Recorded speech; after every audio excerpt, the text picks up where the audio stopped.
The first time I saw Karen Whitmore, she was standing at the edge of her driveway, hands clasped tightly behind her back, watching us like we were an accident she couldn't look away from. There was something about the way she stood, rigid, unmoving, chin lifted just so, that told me everything I needed to know. She wasn't curious. She wasn't welcoming. She was taking inventory. And from the look in her pale gray eyes, I could tell we had already come up short. We'd only been in Oak Ridge Estates for a matter of hours. The moving truck was still half full. My son was dragging boxes up the front steps, his t-shirt dark with sweat. Jasmine was inside, wiping down the kitchen counters before unpacking the plates we hadn't used since our last house. I was unstrapping a rolled-up carpet from the truck bed when I noticed her there, staring, judging. I gave her a polite nod, the kind neighbors exchange on quiet suburban streets like this one. She didn't nod back. I'd like to say I was surprised, that I hadn't seen it coming, but I knew. From the moment we first drove through the front gates of Oak Ridge, I knew this was the kind of place where people kept their circles tight, where they locked their doors not just to protect what was inside, but to keep out what they didn't want looking in. But Jasmine had fallen in love with the house the second she saw it, and the school district was everything we'd hoped for our kids. We had worked for this, saved for years, sacrificed things people like Karen Whitmore took for granted. We earned every square inch of that house, and I wasn't about to let anyone make me feel otherwise. The next morning, the knock came right after sunrise. 3 sharp raps. Not the hesitant kind neighbors use. No, this was the knock of someone who came with purpose. I opened the door to find her standing there, hands folded neatly over a leather-bound portfolio, her expression stretched thin into what she probably thought was a smile. "Good morning," she said, her tone clipped and efficient. "I'm Karen Whitmore, president of the Oak Ridge Estates Homeowners Association." She extended her hand. I shook it. Firm grip, cool fingers. I told her my name, but she was already glancing past me, eyes sweeping the hallway, the boxes still stacked by the stairs. "I wanted to personally welcome you to the neighborhood," she said, though there was no welcome in her voice. "And also, go over a few things." She handed me a thick folder, the HOA guidelines printed out and tabbed like she was about to quiz me on it. I flipped through the pages. Regulations on lawn height, trash can placement, acceptable exterior paint colors. It was standard HOA fare, but the way she presented it, you'd think it was scripture. "We take pride in our community," she continued. "We like to keep things consistent." I nodded. Understood. She tilted her head slightly, as if trying to decide whether I did. Then her gaze drifted toward the curb. The moving truck was still parked there, half empty now. "I assume that will be gone by this evening." I smiled, keeping it polite. "Once we're finished unloading." "Good," she said, though she didn't sound satisfied. "And just so you're aware, trash bins should not be placed at the curb before 6 a.m. on collection day. I noticed yours were out last night." I frowned. "We haven't even unpacked the trash bins yet." Her lips pursed. "I see. Well, please make sure you're mindful going forward." With that, she turned and walked back across the street, heels clicking sharply on the pavement. I watched her go, then shut the door and exhaled. I told myself it was just a neighbor being particular, that there were Karens like her in every suburb in America, and if I followed the rules, she'd leave us alone. I wanted to believe that, but 2 days later, there was a bright orange violation notice taped to our front door. "Unauthorized vehicle in driveway," it read. My own car, the same car I drove to work every day, now apparently a problem. That's when I realized Karen wasn't particular. She was deliberate, and she had just made her first move. When I was a kid, home was a 1-bedroom apartment in a building where the elevator never worked and the heat clicked off more often than it clicked on. My mother worked 2 jobs to keep us there, and on the good days, she made it home in time to help me with homework. On the bad days, I fell asleep to the sound of sirens through cracked windows. Jasmine grew up the same way. Different neighborhood, same struggle. We both swore that one day we'd give our kids something better. Not just a house, but a place that felt safe. A neighborhood where they could ride their bikes without us watching the clock, waiting for the streetlights to come on before calling them in. Somewhere they could breathe. We thought Oak Ridge Estates was that place. I still remember the first time we saw it. Jasmine found the listing online. "You've got to see this one," she told me, her voice breathless with something between excitement and disbelief. And when we drove out to Willow Bend Lane for the showing, I understood why. The streets curved in long, graceful lines, lined with mature oaks and bright flower beds that looked like something out of a magazine. Every lawn was manicured, every mailbox polished. There were welcome mats at every doorstep and wind chimes that played soft songs in the breeze. It was the kind of place we used to tell ourselves wasn't meant for people like us. But I'd worked my way up in the firm. Jasmine had just earned her certification, and she was pulling long hours at the hospital.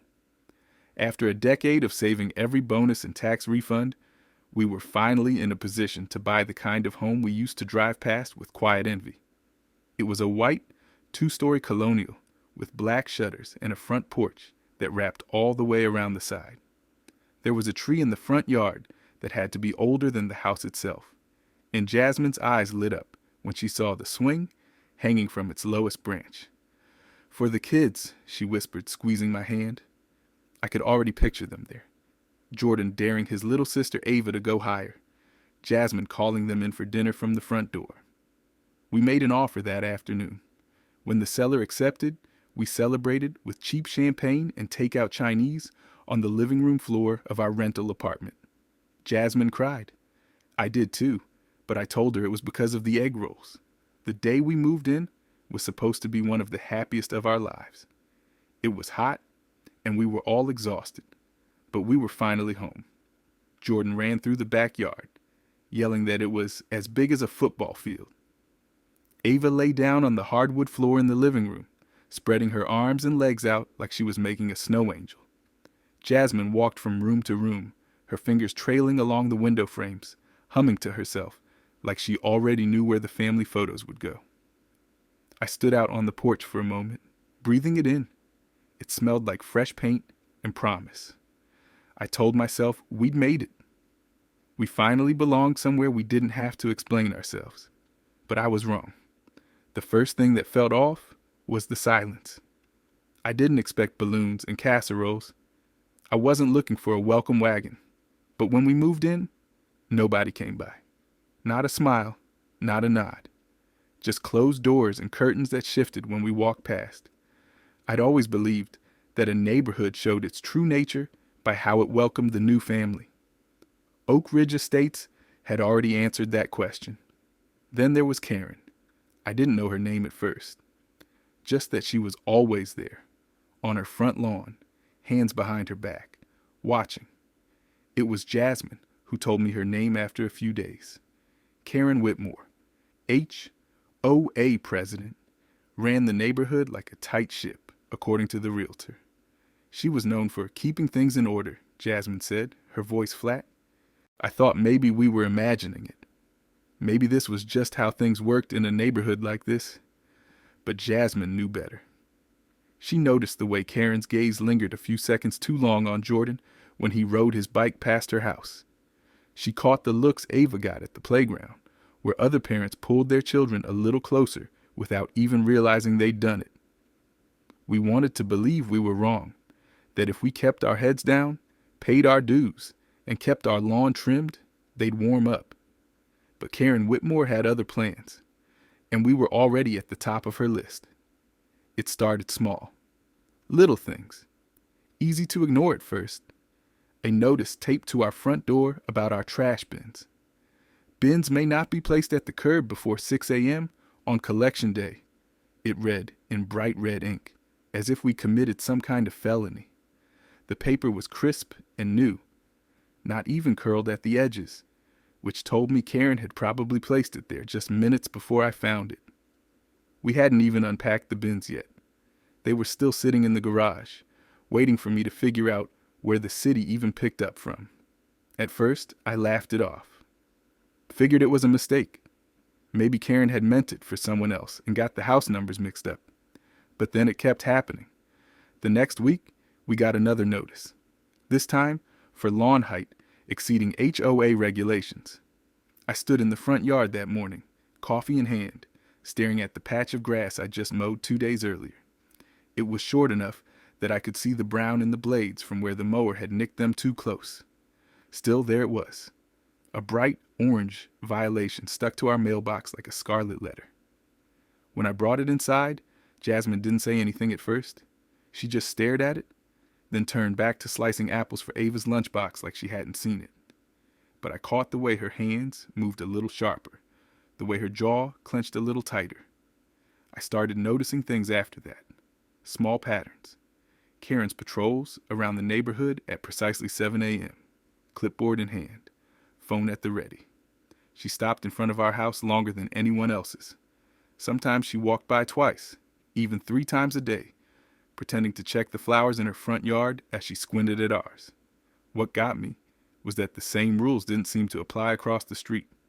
I watched as the man in the blue house, Tom, I think his name was, left his trash bins out for 2 days after collection. No notice, no clipboard, no orange violation paper flapping in the breeze. The Mitchells down the block had weeds sprouting up through the cracks in their walkway. Still, nothing from Karen. I even saw a rusted-out pickup truck parked in a driveway around the corner, the tires flat, the windshield cracked. It had been there since the day we moved in. No one said a word. But us? We were the problem. Jasmine told me to let it go. She said we should focus on settling in, making the house feel like home for the kids. That if we just kept to ourselves, Karen would get bored and move on. I tried. I really did. But by the 4th violation notice, I'd had enough. This one was about excessive street parking. Apparently the car my brother-in-law had parked in front of our house for a couple of hours while he helped me install the new washer and dryer was an unauthorized vehicle, and our driveway wasn't an appropriate overflow. It came with a $50 fine payable to the HOA by the end of the month. No warning. No conversation. Just a fine. I sat at the dining table with the notice spread out in front of me, fingers tapping against the polished wood. Jasmine sat across from me, silent, flipping through Ava's homework folder. But I could see the tension in her shoulders. She was waiting for me to make a decision, to either drop it or deal with it. So I dealt with it. The next morning, I took a slow walk through the neighborhood before sunrise, phone in hand, camera ready.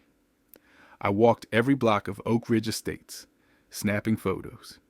Trash bins left out overnight, lawns overgrown, grass taller than my knee, cars parked half on lawns and half in the street, basketball hoops in driveways, patio furniture covered in mold, broken fences with leaning posts. I documented it all. Every violation Karen had fined me for, I found examples of 3 times over, untouched, unnoticed. I compiled the photos into a file and sent them in an email to the HOA board. A polite email, professional, just pointing out the discrepancies. No accusations, no emotion, just facts. I didn't get a reply, but 2 days later, another notice showed up. Failure to comply with HOA bylaws, porch decor, not in keeping with neighborhood aesthetic. It was about the rocking chairs Jasmine had picked out, the ones we sat in every night after dinner while the kids played in the yard. She'd chosen them because they reminded her of her grandmother's porch growing up. I guess they didn't fit Karen's vision of neighborhood consistency.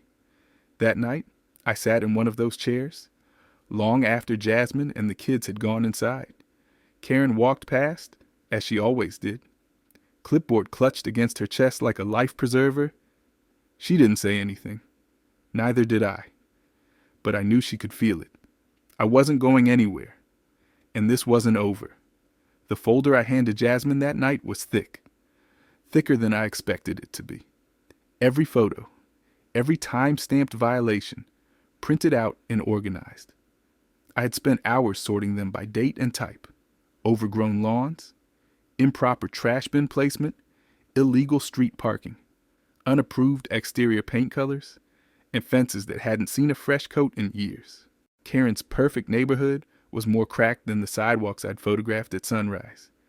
I laid the file down on the kitchen counter next to her glass of tea. Jasmine ran her fingers over the manila tab, slow and silent. She didn't look up right away, just stared at it like it might burn her. "You're really doing this?" she finally asked. "I have to," I said. My voice was calm even. But inside, I was tired of being polite. I was tired of the way Karen looked at my family, like we were trespassing on land she thought was hers. I was tired of seeing Jasmine's shoulders tense when a new notice showed up, or Ava asking why we didn't get invited to the block party she saw the other kids at. Jasmine sighed and pressed her hand against her temple. "You know how this looks, right? If you push too hard..." "She's already trying to push us out," I cut in. "Either we fight back, or we wait for her to find something worse." I could see the worry in her eyes, but she nodded. She knew I was right. That night, I sent an email to the HOA board. Formal complaint. Detailed descriptions. Every photograph attached. I CC'd Karen, because I wanted her to know I wasn't afraid of going through the front door. It was all professional, respectful. I even thanked them for their time at the end. For 3 days, there was nothing but silence, not even an acknowledgement of receipt. Then, on the 4th day, I got a response from Karen herself. "The Oak Ridge HOA board has reviewed your complaint and determined that no further action is necessary. The board maintains discretionary authority over enforcement, and all decisions are final." No signature. Just that. I read it twice, then a third time. It wasn't even subtle. They weren't going to do a damn thing. She didn't have to say why. I already knew. I wasn't part of her Oak Ridge, no matter what the deed said. By the time I finished reading it, Jasmine had come up behind me. She rested a hand on my shoulder, light but steady. "So, what now?" "Now we stop playing her game," I said. But truth be told, I wasn't sure what that meant yet. Not then. What I did know was that Karen had handpicked her board. People who nodded when she spoke, smiled when she ordered, and acted like her clipboard was the law. Stephen Reynolds, HOA vice president, was on her side from the start. He barely made eye contact with me at the last meeting, like acknowledging me might make him complicit in something. The treasurer, Susan Marks, smiled tight and polite, but said nothing when Karen delivered her reports on community violations, most of which seemed to have my house as their common theme. I knew their game. I'd spent my career in law watching the way power works behind closed doors. It wasn't about rules or fairness. It was about control. 2 more violations showed up the following week. Jasmine found the first one folded neatly inside the screen door when she came home from her late shift at the hospital. Unauthorized window treatments, it read. Apparently the white curtains we'd hung weren't HOA approved. The second was about our mailbox. It wasn't the right shade of white. Not pristine pearl from the Anderson paint collection. Ours was classic white, which, according to Karen's notice, clashed with the harmony of the neighborhood. I kept the notices, filed them in the folder. I didn't bother responding. I knew where this was headed. Jasmine was quieter those days. She spent more time in the backyard with Ava, planting flowers. One she said would bloom in spite of everything. Jordan asked less and less if he could ride his bike to the park. I knew we were starting to lose something. Not the house. Not yet. But that sense of peace we thought we'd finally found. That feeling of breathing easy. One night, after we put the kids to bed, Jasmine sat next to me on the porch. We rocked quietly for a long time before she finally spoke. "You're not going to let her win, are you?" I shook my head. "Not a chance." And I meant it, because I'd spent my life fighting to get here, and I wasn't about to lose it now. The letter came certified mail, Karen's favorite kind of message, formal, official looking, wrapped in legal jargon thick enough to make most people second-guess themselves. Jasmine handed it to me when I got home from work, her face carefully blank, but I could see the worry clouding her eyes. I took it without a word and sat down at the kitchen table. my fingers running along the crisp edges of the envelope like I was checking for splinters. Inside was a notice from the Oak Ridge Estates Homeowners Association, addressed to me, and signed, unsurprisingly, by Karen Whitmore herself. Formal request for verification of home ownership was the subject line in bold. The body of the letter read more like an accusation than a request. It claimed there had been multiple reports from concerned residents regarding unusual activity at our home. The letter cited suspicions of non-owner occupancy, suggesting that we were violating HOA bylaws prohibiting short-term rentals. I sat there for a long moment, letting the weight of it settle. Jasmine stood behind me, reading over my shoulder. I could feel her stiffen as she got to the part about maintaining the integrity and safety of Oak Ridge Estates. She exhaled sharply. She's trying to say we don't belong here. She's not trying, I said quietly. She's saying it. Karen wasn't even pretending anymore. The HOA rules had always been her cover, her shield. But this was different. This was blatant. She was laying the groundwork, piece by piece, for exactly what I suspected all along. She wanted us out. And she was going to use every rule in that thick binder she handed me on day one to make it happen. The next day, I found her standing at the edge of our driveway when I got home from work. Clipboard tucked under one arm, her other hand casually resting on her hip, like she'd been waiting for me. She didn't move as I pulled into the garage. Didn't flinch when I stepped out of the car and walked toward her. She just stood there, her lips pressed into that thin line she thought passed for a polite smile. "Mr. Carter," she greeted me, nodding once. "I trust you received the HOA's request." I stopped a few feet from her, keeping my hands in my pockets. "I did." "Good," she said. "It's nothing personal, of course. But as president of the association, it's my responsibility to ensure all residents are in compliance." "With what exactly?" I asked, holding her gaze. She blinked just once. "We have bylaws, Mr. Carter. This neighborhood has standards." I let the silence stretch between us. She shifted her weight, just slightly. For the first time, I thought I saw a crack in her armor. But then she squared her shoulders and added, "I think you'll find that providing proof of ownership is a fairly standard request. If you have nothing to hide," there it was, the line they always used. "If you have nothing to hide." I took a slow breath. "You've never asked anyone else for proof of ownership." Her smile stayed tight, but it faltered at the edges. "We've never had concerns before." "Concerns," I repeated, tasting the word like something bitter. "You mean rumors you started?" She glanced away for just a second. "Residents have noticed an unusual number of vehicles coming and going from your property." "My wife's family visits on weekends," I said evenly. "My brother-in-law helped me install a new washing machine. My nephew plays with my son after school. That's not unusual, Karen. That's family." She gave a short, humorless laugh. "Not everyone sees it that way." That was the moment I knew. She wasn't bluffing anymore. She wasn't playing coy. Karen's endgame was simple. Make life unbearable until we left. And if we didn't leave willingly, she'd build a case to have us forced out. Whether it was fabricated lease violations, phony code enforcement, or some neighborhood watch concern, she'd find a way to convince the board we were a liability.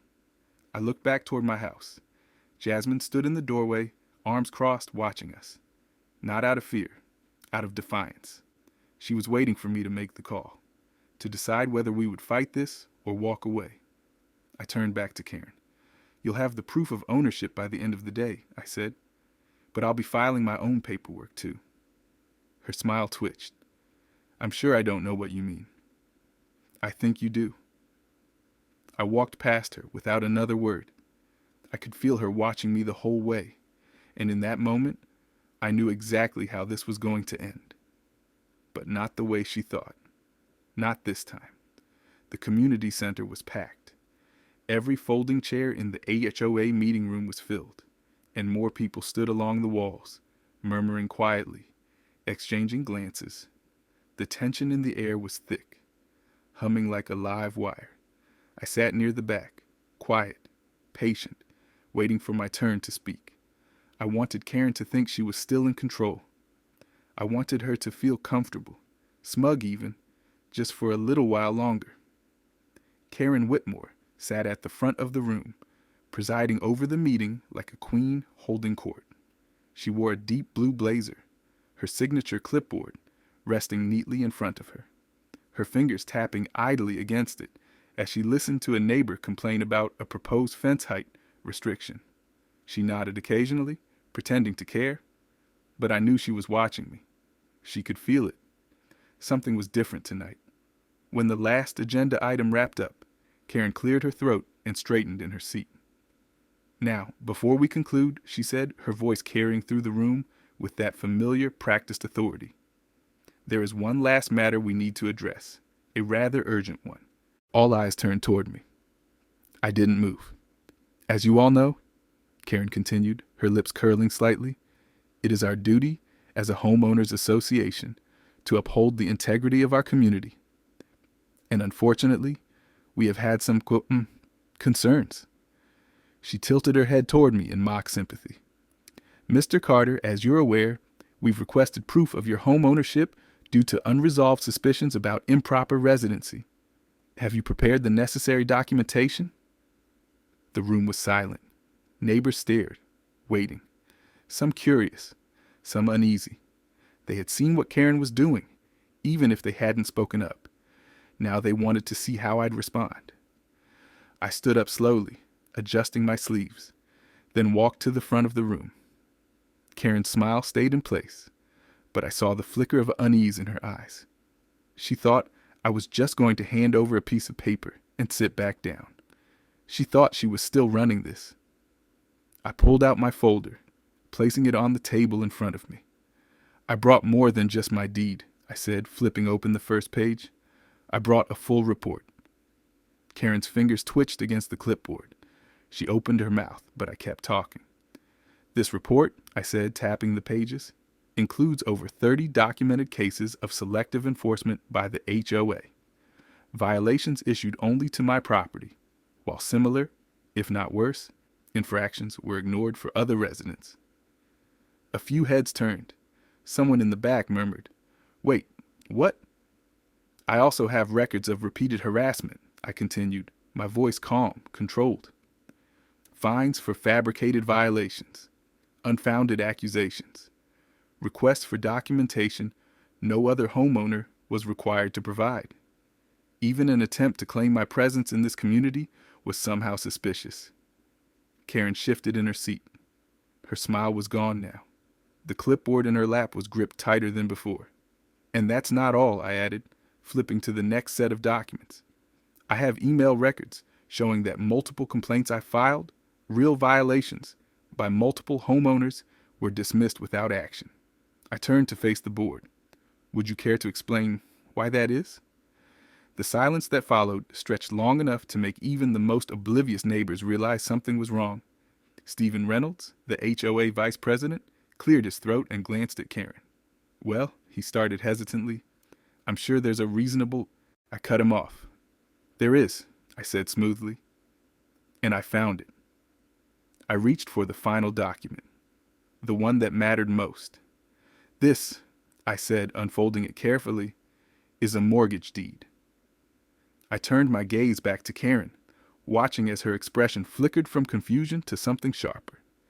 "It belongs to a house on this very street, a house that, until recently, was behind on its payments, a house that, as of last month, was quietly sold to a private equity firm." Karen's mouth parted slightly. The blood drained from her face. I smiled. "Your house, Karen." The room exploded into whispers. Karen's head snapped toward Stephen, then Susan, the HOA treasurer, as if they might step in and fix it for her. They didn't. They were just as stunned as she was. "You see," I continued, "while you were busy trying to push my family out, you failed to notice something important." I leaned forward, lowering my voice just enough that only she and the board could hear. "You've been paying rent. To me?" Karen's breathing hitched. Her hands curled into fists, her nails digging into her palm. "I bought your mortgage, Karen," I said, making sure she felt every word. "And since you've missed multiple payments, well, let's just say eviction is a very real possibility." A few gasps echoed around the room. I didn't look away from Karen. Her perfect composure had cracked. She knew that all of her power, all of her rules, all of her manufactured authority, it was nothing now. "You can't do this," she whispered, but the waver in her voice betrayed her. "I already did." Stephen cleared his throat, adjusting his glasses. I believe we need to take a vote on this," he muttered. The vote to remove Karen as HOA president passed in less than 2 minutes. As the decision was finalized, Karen stood abruptly, her chair scraping loudly against the floor. Her eyes burned into me, but I held her gaze with the kind of satisfaction she had never expected to see from me. She stormed out of the meeting, her heels clicking hard against the tile.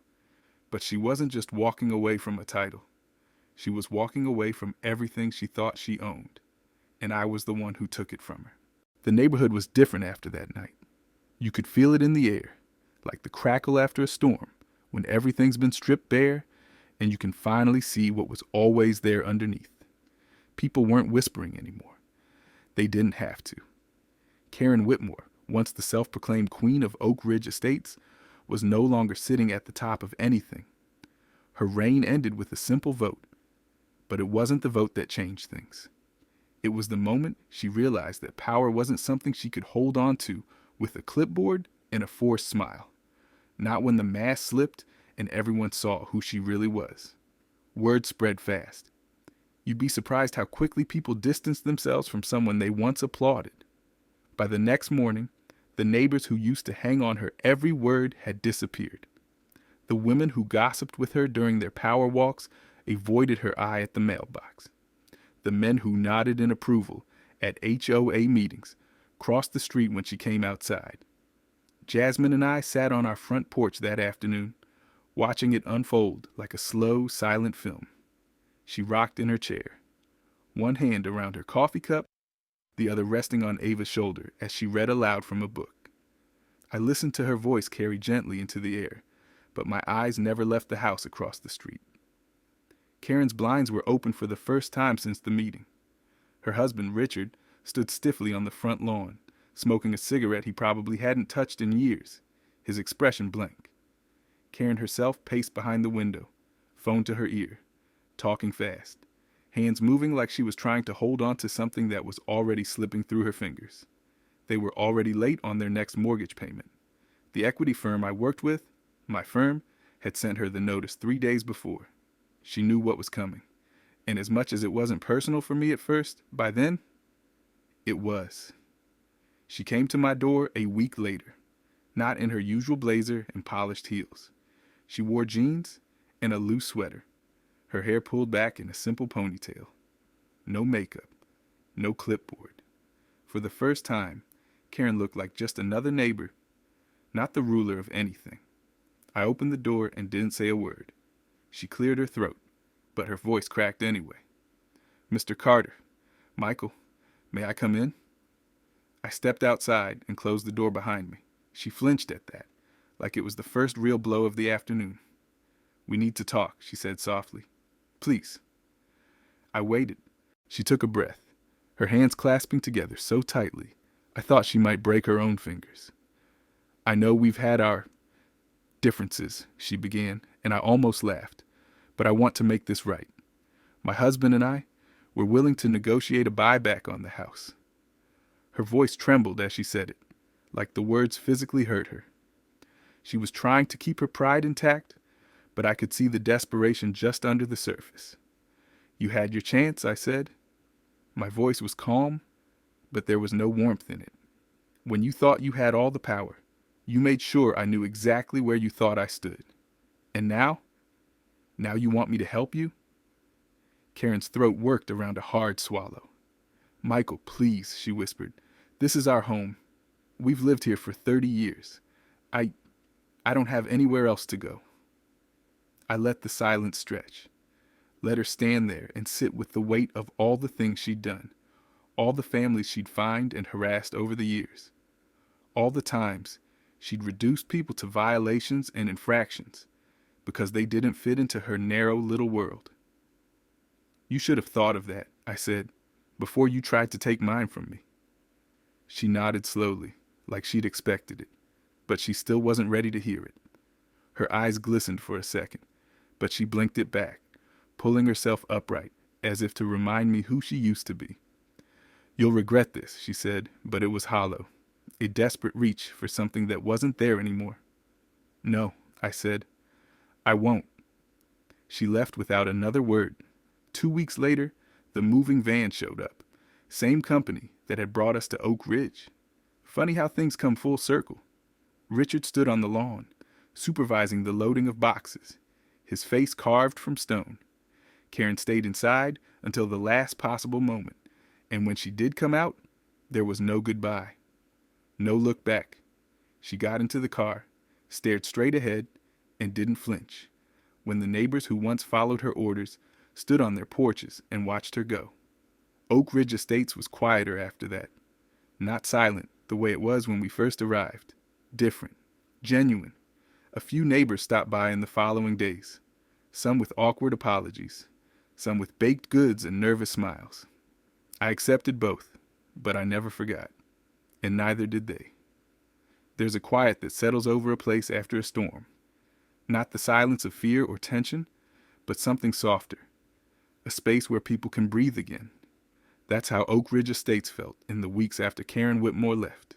I sat on the front porch most evenings, the same place where I used to sit and feel like a stranger in my own home. Now, when I looked across the street, I didn't see Karen pacing behind her blinds or writing something down on her clipboard. I saw an empty house with a for sale sign in the yard, swaying gently in the breeze. And I didn't feel sorry about it, not even a little. Jasmine joined me most nights, her feet tucked under her on the porch swing. Sometimes Ava would come out, curl up next to her mom with a blanket and a book, reading aloud as the sky turned shades of gold and pink. Jordan was usually out riding his bike with the other kids, his laughter echoing off the quiet streets. He never had to ask if it was okay anymore. He just went. It's funny how something so simple can mean so much. I used to think keeping my head down was the safest thing to do. Just focus on my family, my work, my home, and let the rest slide by. But that's not living. That's surviving. And surviving isn't what I worked my whole life to do. Jasmine reminded me of that, in her own quiet way. Every time she looked at me after another notice showed up. Every time she stayed up late, looking at the finances, wondering how much longer we could stand the stress. Every time she smiled at the kids like nothing was wrong, even when it was. I realized I wasn't just fighting for a house. I was fighting for them, for the right to sit on my own porch without feeling watched, for my son to ride his bike down the street without being questioned, for my daughter to play in the yard without worrying who was judging her, and for Jasmine to feel like she could finally exhale. Karen never understood that. She thought power was about rules, fines, control. She thought she could fence people in and call it a community. But real power, real belonging, doesn't come from control. It comes from standing your ground when someone tries to tell you that you don't belong. It comes from knowing exactly who you are and refusing to let anyone make you feel small. The neighborhood changed after Karen left, not overnight. Not in any dramatic way, but it changed. Stephen Reynolds stepped up as interim HOA president after Karen was voted out. And for once, board meetings weren't about who had the wrong color mailbox or whose lawn was an inch too long. They talked about fixing the pothole at the end of the street, about organizing a real block party, one where everyone was invited, even us, especially us. Lisa Hendricks, the woman who lived 3 houses down and who had once smiled at me without meeting my eyes, brought over a plate of cookies one evening. She stood there awkwardly on my porch for a good 30 seconds before she finally said, I should have said something sooner. I nodded. Better late than never. She smiled then. A real one. Other neighbors followed. Small gestures. Invitations for coffee. Kids knocking on the door, asking if Jordan could come out to play. It wasn't perfect, and it wasn't everything. But it was a start. One Saturday afternoon, I found Jordan and Ava drawing chalk murals on the sidewalk with the Martinez kids from 2 streets over. Jasmine and Lisa were sitting on the lawn, drinking lemonade and laughing about something I couldn't hear. I stood there for a long time, watching them, just breathing. We worked hard for this life. We earned every inch of it, and we defended it. That mattered. I know now that standing your ground doesn't always mean raising your voice or throwing punches. Sometimes it means showing up, holding your space, refusing to back down, even when the easier thing would be to walk away. Karen thought we didn't belong here. She made it her mission to prove that, but in the end, I proved something to her instead.